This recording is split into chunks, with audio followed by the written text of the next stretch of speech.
बिस्मिल्लाहिर्रहमानिर्रहीम। आज जो हम टॉपिक डिस्कस करेंगे वो है इन्वायरमेंटल केमिस्ट्री। और इसके अंदर एक टॉपिक है इन्वायरमेंटल केमिस्ट्री में टॉक्सिक ऑर्गेनिक केमिस्ट्री के जो टॉक्सिक चीज़ें हमारी बॉडी को कैसे हार्म करती हैं, इनको हम डिस्कस करेंगे वन बाय वन। तो पहला एमसीक्यूज है हमारे पास, which of the following cases can be categorise at toxicity, की कौन सी इन सब में से कौन सी ऐसी चीज़ है जो हमें बहुत बैडली इफ़ेक्ट करती है हमारी बॉडी के ऊपर। तो इसका ए ऑप्शन ठीक है, development of chronic lung inflammation in smokers. जो स्मोकिंग करते हैं उनके अंदर इन्फ्लेमेशन हो जाती है लंग्स के अंदर, जिसकी वजह से वो नॉर्मल ब्रीथ नहीं कर पाते हैं और बहुत ज़्यादा प्रॉब्लम्स अक्कर होती हैं इनमें। तो सेकंड हमारे पास क्या है, liver is the main metabolising organ in the body, which of the following statement is true in association with toxicant metabolism and reduction of toxicity. तो ह्यूमन बॉडी में कौन सा ऐसा ऑर्गन है जो टॉक्सिक चीज़ों को हमारी बॉडी से रिलीज़ करता है, तो वो एक है जो किडनी। कि इसका सही करेक्ट ऑप्शन है B, kidney plays an essential role in elimination of metabolise toxicants through urine. तो यूरन के ज़रिए ये जो टॉक्सिक चीज़ें हैं वो रिमूव कर दी जाती हैं हमारी बॉडी में से। और थर्ड वन है हमारे पास, which of the following is not an natural route of exposure in chemicals. तो इसका जो करेक्ट ऑप्शन है वो है डी, इंट्रापेरिटोनियल। तो इंट्रापेरिटोनियल में होता क्या है, जो intraperitoneal route of administration is used in various experimental and clinical administration where a test substances drug are delivered into the peritoneal cavity with the help of a syringe or inject or a needle, and its correct option is D। तो next हमारे पास क्या है, which one of the following is most accurate in case of bio transformation of chemicals और toxicants. तो fourth जो correct option है वो हमारे पास है C, bio transformation is a transformation of one chemical into the other is towards cavity activity. And fifth हमारे पास व्हाट इज बायोकम्युलेशन, के वो बता रहा है कि पूछ रहा है कि बायोकम्युलेशन क्या होती है। तो इसका करेक्ट ऑप्शन है D, accumulation of chemicals in body mainly in fat tissues and bones के अंदर और फैट टिश्यूज के अंदर केमिकल्स का इकट्ठा हो जाना बायोकम्युलेशन कहलाएगा। तो सिक्स्थ में क्या है, bio activation encompasses the following, and the sixth का जो करेक्ट आंसर है वो है ई, जिसमें ऑप्शन ए एंड सी आ रहा है। A less harmful substance is converted into more harmful, कि जो लेस होगी उसको मोर में कन्वर्टेड कर दिया जाएगा। और सी में क्या बता रहा है, bio activation is a part of bio transformation process, एक दूसरे के वाइस वर्सा हैं, जिसकी वजह से इसका correct answer A and C है। तो सेवंथ में क्या पूछा जा रहा है, which of the following enzymes play main role in detoxification of chemicals.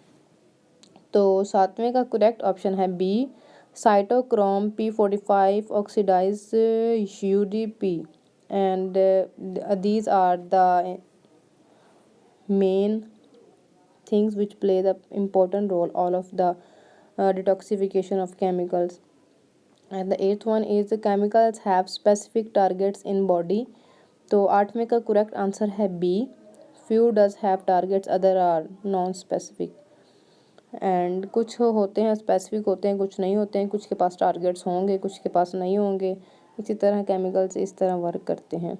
Which is an acute event of toxicity.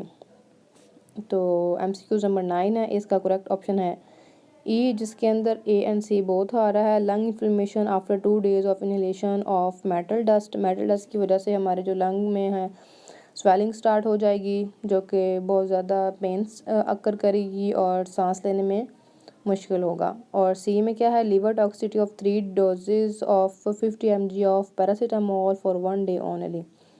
और ये दोनों चीज़ें टॉक्सिक होती हैं एक नॉर्मल बॉडी के लिए।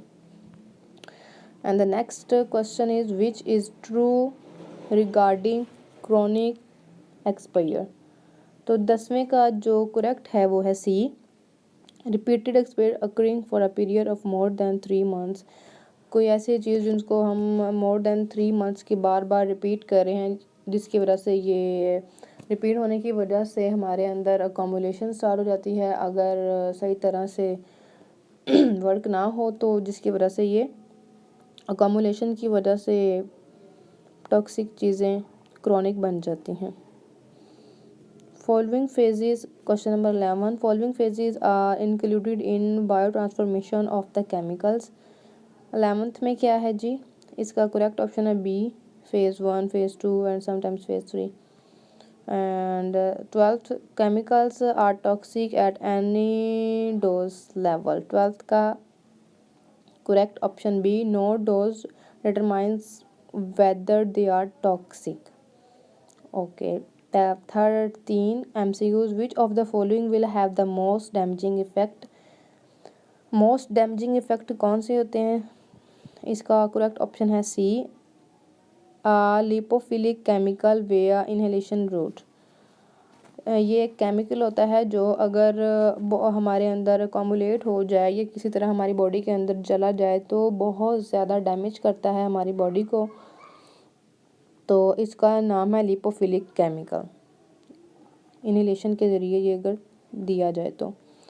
नेक्स्ट हमारे पास ऑप्शन है 14, विच of the following will have the least damaging effect. ऊपर था बहुत ज़्यादा डैमेजिंग इफेक्ट, यहाँ पे था लीस्ट डैमेजिंग इफेक्ट। तो 14 का करेक्ट ऑप्शन है ई, हाइड्रोफिलिक केमिकल विया डर्मल रूट। ये इसका रूट भी चेंज हो गया है और इसका केमिकल का नेम भी हाइड्रोफिलिक, और ऊपर हमारे पास था lipophilic. And question number 15, most of the chemicals are excreted out of by the kidney through urine, which are the other organs or the modes involved in excretion of chemicals। तो 15 का correct option हमारे पास है ई, all of the above A, B, C are important because lungs and mammary glands, sweat glands all are important for excretion। Because अगर हमारे sweat glands के ज़रिए salts नहीं निकलेंगे तो वो भी डिजीज़ कॉज करेंगे, एंड मेमरी ग्लैंड्स के ज़रिए भी all are therefore all are important. Question number 16, what is the biological half life T1/2 of a chemical. तो 16 का करेक्ट ऑप्शन है B, the time in which systematic concentration of the chemical reduces to the half of its essential concentration. ये इसकी main definition भी होती है, यहाँ पे एक डेफिनेशन की तरह ही पूछा गया है कि हाफ लाइफ होती क्या है, तो इसके करेक्ट ऑप्शन है B. Question number 17, which information can be obtain from an acute toxicity study.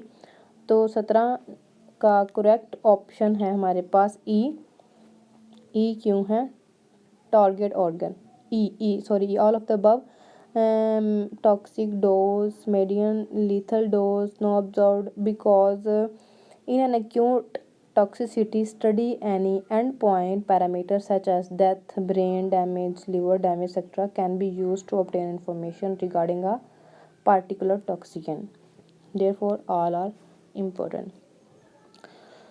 And question number 18 क्या है जी, a particular dose of a substance X is minimal toxic to animal, substance Y is minimal toxic to the animal at the same dose, but when both the substances are administered together they show the toxicity several orders of the magnitude higher than compared with individual administration. This is an example of, ये किस चीज़ की example है, question number 18 का correct option है हमारे पास B. B में क्या होता था, ये एग्जांपल है, in potentiation or non toxic substance increase the toxicity of a relatively less toxic substance, in synergism or substance shows unusually high toxicity in process of a less toxic substance, it is much greater than additive effect। So in agonism a substance mimics the mechanism of action of other substance, its opposite is known as antagonism। So the correct option is antagonism। and 19 is 1 ppm is equivalent to 1 ppm is equivalent to, इसका correct option है C, 1 mg is 1 millionth part of a kilogram।